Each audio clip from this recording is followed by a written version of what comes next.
up numbers constantly is Adam Rosales. They brought him in, brought in Tommy Fields. And also, let's see, they did trade for Carlos Corporan recently, and so that was actually Houston's starting catcher. So very promising younger kid. Even though he's still 30, he's kind of able, finally been able to figure out kind of how to work his bat and kind of how to handle a pitching staff. And so it was a tough loss for Houston, but they ended up deciding to make that move. In terms of offensively, they haven't really added anybody, that was really shocking or anything. But Adrian Beltre, great ball player, obviously, great defense, phenomenal leader. Hopefully he'll be able to stay healthy for them. But honestly, most recently, I think that, probably the thing that sent them over the top in terms of, where they stand in the Pacotas is, bringing in Giovanni Gallardo. That was a great pickup for them, to go along with Darvish. You got him. You have Matt Harrison, who they brought back. You have Martin Perez, Robbie Ross. It's a pretty good lineup, and I do like what they have in their middle relief too. So I'm not really necessarily all that surprised. Bob has disappeared again. God, Bob always disappears into the ether. I was talking about how I brag about how great I am. I'm super big in Omaha, okay? And just because of my Bob show. And I feel like the only reason why people care about me in Omaha is, because Bob's constantly disappearing. We'll be on his own show and I'll have to recover for him like this. You know what I mean? Where it's just, all right, cool. Fill some time. Just feel like you're going with the flow. And I just heard him chirp. So apparently Bob's, caveman internet is back. Are you back here, Bob? Yeah, I'm back. I don't know. It's crapping out on me again. Yeah, but surprisingly, we do have internet working here. It's just not my phone. There must be issues with my phone. Oh, your phone. Why are you using a phone, sir? I'm sitting down. I have a laptop in front of me and a microphone and a pop screen and all sorts of things, and you're calling me from a cell phone? Hey, how many times have you called me from a cell phone with the phone underneath your chin while you're, he's got doing a point. Whatever? He's got a point. Hey, dude, it's only been the first 3 years of our knowing each other and never having met. Yeah, that's true.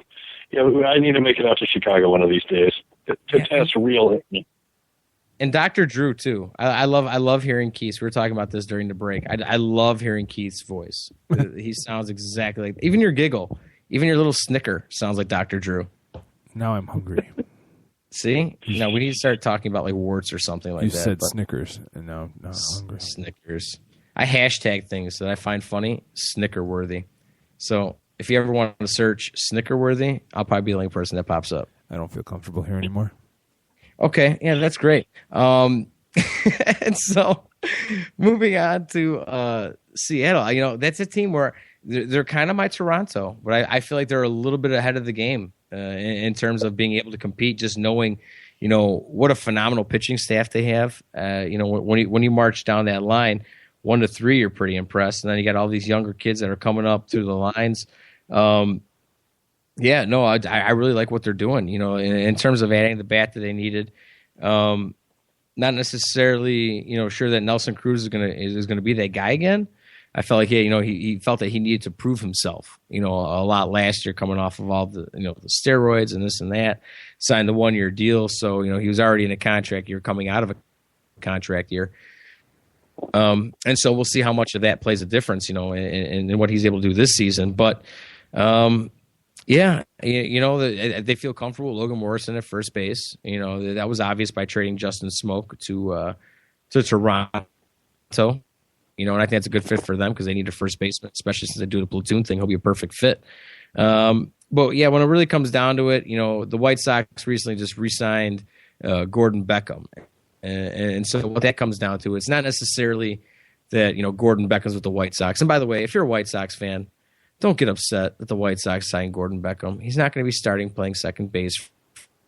He'll obviously do that from time to time. He's your super utility guy. He's number 25. He's the 25th man off the bench. That's just how it works. So getting all worked up about it, it's a short deal. Hopefully now, the the best thing you can wish for as a Sox fan is, that him going to LA, getting traded at the end of last season to the Angels, was this maybe kind of something that was able to clear his head and kind of help him maybe realize, he does need to take a serious approach to like readjusting his swing. And so, anyways, what that comes down to is that Gordon Beckham re-signed with the White Sox, but they designated Dion Viciedo for assignment.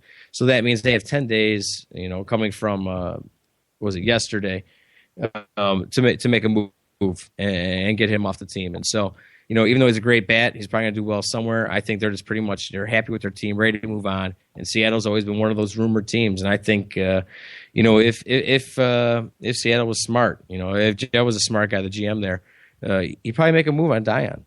Now's a good time.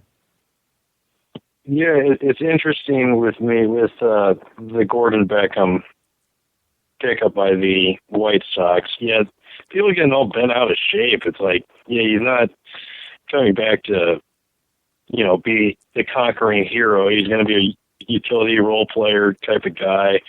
It always amuses me when, a team goes out and makes a move for a player of that caliber and everybody just gets pissed off about it. And Viciedo, I'm a tad surprised that they're giving up on him right now. Just odd timing. Yeah. I mean, he's just always shown so much promise. He has such a huge bat, and he's not really all that old. I mean, Dion's 25 years old. He's in arbitration through 2018. That's when he becomes a free agent, making $4.4 million this year through the deal that they reached. But like you were saying, man, it's surprising to see them giving up on him as soon as they are. But I think it's just one of those deals where, I mean, how it works with some of these teams where, players, for whatever reason, they don't fit. And it's not an attitude thing.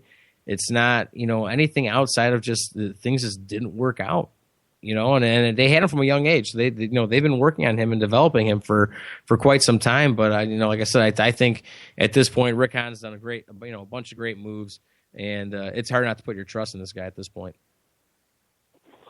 Yeah, it's and then also with the West, I think with the Mariners, they got Felix and Iwakuma top of the rotation.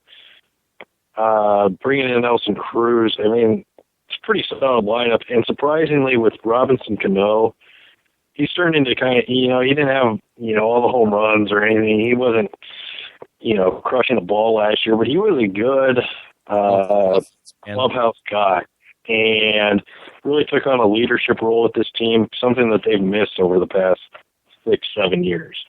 Oh, and that's a fact. And like you said, he didn't necessarily have those home run numbers, but he was a guy that was, he was driving the offense between him and Kyle Seager. And, probably one of the more shocking things was them giving Kyle Seager a 7-year, $100 million contract. That kind of blew me away a little bit. I understand that that he contributed in a giant way to their offense last season, but yeah, just very weird. And kind of just breaking it down real quick. I talked before the break about how Houston, they're making strides. They're eventually getting there, and again, they're still, I said probably maybe another year out.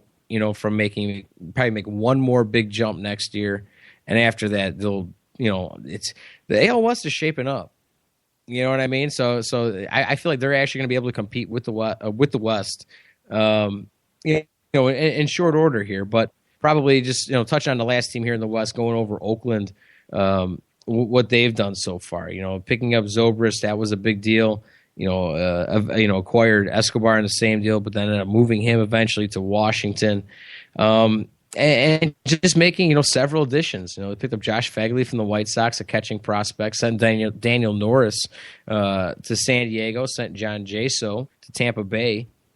And so basically it's looking at like Fagley, Stephen Vogt, or Brian Anderson right now to do the catching duties in Oakland. And so we'll see how that pans out. That's kind of interesting. Like I said, they basically revamped a major part of their catching core. And, that's a big part to a ball club. And I'm just not saying that because I'm a catcher and, we're just the on-field captains or, no big deal. But really when it comes down to it, I mean, those guys, they position the fielders and they're the ones calling the game. And that plays a big part, with Oakland, being as confident as they are in the starting pitchers that they have, a lot of that comes with, having veterans behind the dish that are able to help some of these younger guys along. And so we'll see what kind of, significance that carries. But, yeah, definitely. It's gonna be fun to watch the AL West this year because, like I said, I think the Angels, they probably have maybe too high of a projection here,